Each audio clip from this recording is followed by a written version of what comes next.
Australia's most highly skilled bus and coach bodybuilders, has its own test track literally on its front doorstep. The infamous old Stuart Highway, the Flinders Ranges, and the dusty Uluru track have become familiar territory to the PMC engineers. One of the latest European companies to test down under is Sweden's highly respected SAAB Scania group.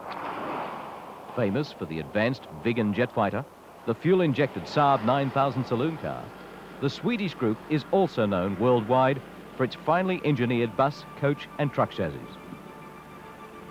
In the searing heat of Australia's red centre, it's more than dust and flies which attack the sensibilities. The heat itself is an almost unbearable experience. For this reason, the comfort afforded the coach passenger today by air conditioning is also a matter for extensive and exhaustive testing.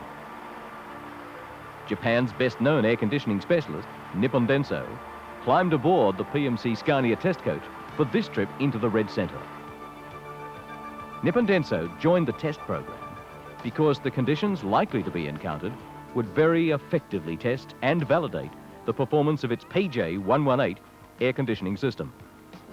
The idea for the centre test sprang from group discussions between PMC and Scania management. PMC had long planned an extensive test run for its widely used Apollo coach body, and Scania were very keen to subject its K112TR chassis to the demanding conditions of Outback Australia. Planning for the trip began in February '86, with body build of the Apollo scheduled for mid-year. The main features of the PMC Apollo design is the hoop-type construction of the body frame, where the side pillars and roof ribs link with the chassis mounting points. Also, the Apollo features an exclusive shear panel on the interior of the body side, which negates the need for heavier support struts and unnecessary trusses, thereby reducing weight and providing a more even distribution of stress along the total length of the vehicle rather than at the individual joints. The material used for the frame is a Galvabond tube. The Apollo body features a fiberglass roof which aids dust control and insulation against the intense heat. Dust control is also a factor in the design of the luggage bin hatches and seals. The Scania K112TR chassis is powered by a 333 horsepower, turbocharged, 6-cylinder, 11-litre intercooled engine driving through a 10-speed transmission controlled by a computer-aided system known as CAG. Basically, the transmission boasts all the characteristics of an automatic, but it is in fact a manual gearbox. The centre test began in Adelaide in mid-October 1986, and the chosen route would cover more than 17,000 kilometres and take exactly 1 month to complete. Moving north from Adelaide, the test crew began a series of rough road loops centred on the town of Malabor. The loop drive began in the early hours of each morning, with the coach covering more than 570 kilometres over 8 hours of driving, passing through Mount Willoughby, Uluru, Granite Downs and back to Malabor. This went on for 10 days and was the roughest stretch of road to be traversed continuously. On the Mala loops, the centre test crew encountered washboard corrugations, gibber desert, cattle grids and up to 40 creek crossings on each loop. The coach covered the distance at an average speed of up to 80 kilometres an hour, which is much faster than the average tourist coach would travel in those conditions. The combination of relatively high speed and the stony tracks resulted in a great deal of stone and rock pounding to the underbody components. However, no serious damage was sustained. The weather changed rapidly from 40-degree heat to sudden downpours, with the occasional dust storm thrown in for good measure. There was mud, slippery conditions and sandy patches. One patch claimed the coach for more than an hour as the crew manned shovels to dig their transport free of the sand. And aside from engineering considerations, housekeeping was important too. The test crew numbered a dozen, and the backup vehicles included a Land Rover 110 four-wheel drive and a Scania service truck. The luxury of the Mala motels were left behind as the team headed north toward the world's largest monolith and increasingly dusty conditions, despite increasing stretches of bitumen highway. The 500 kilometres from Marla to Ayers Rock took about 6 hours over a combination of gravel and bitumen roads.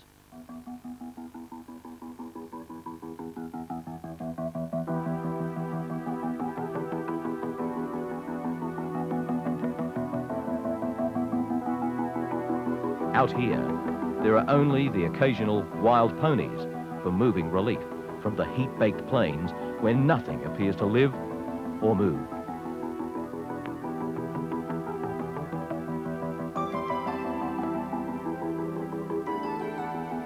Although occasionally a desert flower breaks the monotony of the sparsely vegetated landscape, there's an overwhelming sense of being completely remote from civilization.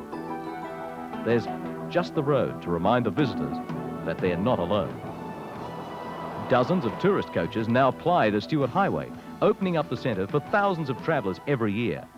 And that's the best reason yet for this demanding test program, as PMC and Scania determine the suitability of their impressive coach combination.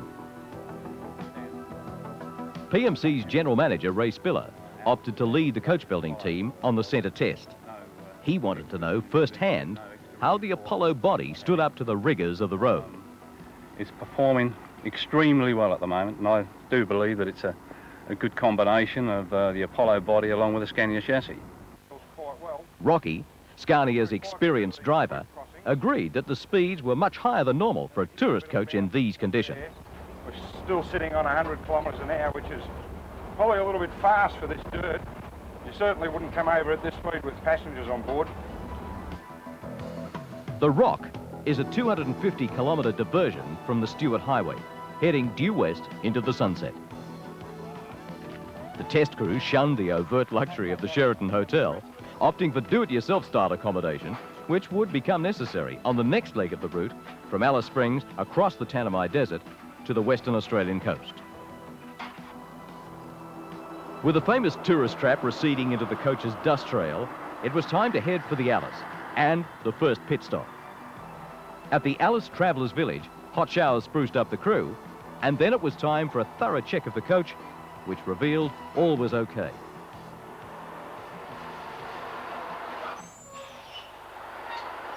Unbelievable, huh? It's got my most of these things to store it. Yeah, oh, they're pretty well protected with this. Yeah, with that, yeah. The air conditioning system was working perfectly. It's a fully automatic temperature control system, delivering 118 BTUs and featuring manual override. On this program, the automatic control was set at 22 degrees for the whole journey, and it varied no more than plus or minus 1.5 degrees. The Nippon Denso system takes less than 25 minutes to adjust from a 45-degree interior temperature to a cool and stable 22 degrees. The rooftop-mounted system features supercooler condensers, which reduce the temperature rapidly and efficiently. It's a low-profile unit and weighs just 185 kilograms. The low weight means far less stress for the body frame and contributes to a low centre of gravity. Inspection of the installation revealed no evidence of tension or stress on the coach body frame after the first stage of rough road testing.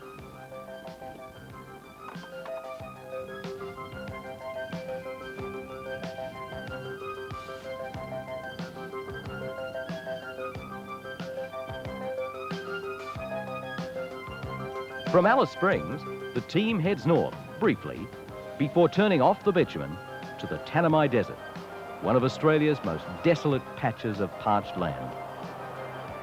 The weather remained hot and sunny. In the direct sunlight, the thermometer registered 48 degrees. In the shade, it was 45. Running at a high average speed for the conditions, the PMC Scania combo handled the slippery gravel track with ease.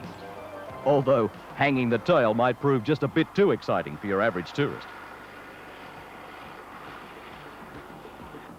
Our test crew, accompanied by these non-talking passengers, seemed quite comfortable as the coach loped across the corrugations, dips and creek crossings.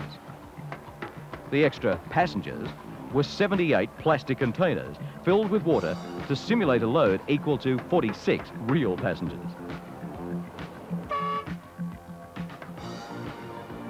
The computer-rated gear change is an accessory for the manual transmission, on which the gear-changing mechanism has been replaced by control cylinders for changing gears. The brain in the CAG system is a control unit which senses the road speed, which gear is engaged, and shows which gear should be selected, and it also senses the accelerator status. The control unit calculates which gear should be engaged and shows this suggestion to the driver by way of a gear indicator. When the driver declutches, the CAG changes to the selected gear using compressed air cylinders. And of course, override can also be implemented. A significant aid for the driver is the cruise control, which operates in a similar manner to those types fitted to prestige cars, such as Jaguars and Rovers. Use of this feature in ideal conditions also benefits fuel efficiency. Here's a problem anyone can endure: a broken fan belt. With the crew saluting the occasion with the great Australian wave, a brief stop for replacement allows the travellers to enjoy scenery which, minutes before, they were speeding past.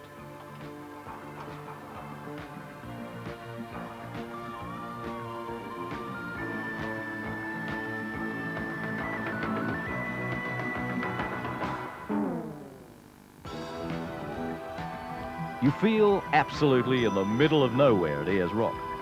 But Rabbit Flat is even more isolated.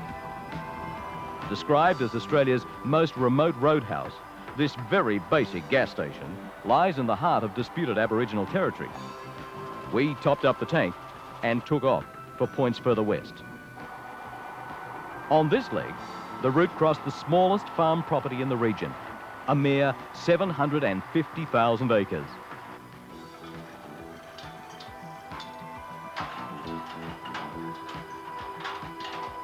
As the centre test program moved towards the coast, the Western Australian border was crossed and the route turned off onto the famous Maguire track. This track is aptly named. At times, it's hardly as wide as a footpath. It's very sandy and features large dips and steep creek crossings.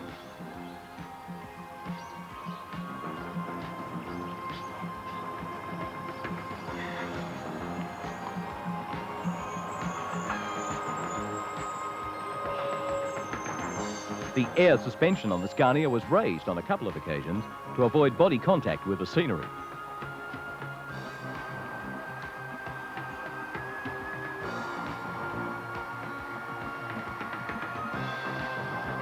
In the dusty conditions, communication is by CB radio. But our crew shared the airwaves with all the locals and road train drivers as well. Confusion reigned at one point when the crew's radios picked up the transmissions of Taiwanese fishing boats off the coast. But this did remind the test team that this leg of the route was almost completed. The Land Rover ran ahead of the coach to warn of sharp dips in the track and to advise the driver by radio. But those messages were often confused with news of the day's latest catch at sea. With the ocean drawing closer, the humidity levels in the air began to rise, and the coast was sighted near Broome. Making camp at the caravan park, the crew ate a hearty breakfast, then all aboard the coach, and they took off for the beach to cool off in the world's biggest swimming pool. Inspection of the body and chassis at Broome revealed the structure had easily withstood the heavy stress of the journey so far. There was no evidence of weld cracking, seam splitting, or stress fractures in the body, frame, or chassis. The centre test was now half completed, and soon it was back on the road, heading for Darwin, then back down the centre to Alice Springs, Marlborough, and 5 more laps of the stony ground of the Oodnadatta track. With the end of the test program in sight, both PMC and Scania management are confident the centre test proved a significant point for both companies. PMC confirmed that its Apollo body showed that its construction and performance was entirely suited to the rigours of outback driving. Scania, on the other hand, were delighted with the durability of the 112 chassis. This chassis might normally be seen cruising smooth European autobahns, but powering through choking dust and across washboard corrugations were handled just as competently. And of course, Nippon Denso simply kept everyone perfectly cool. The final grueling series of loops around Marla continued until the team clocked up its target of 17,000 kilometres, and then they returned to Adelaide. The final strip down and inspection confirmed that PMC's innovative design and Scania's reliability and performance make a great combination.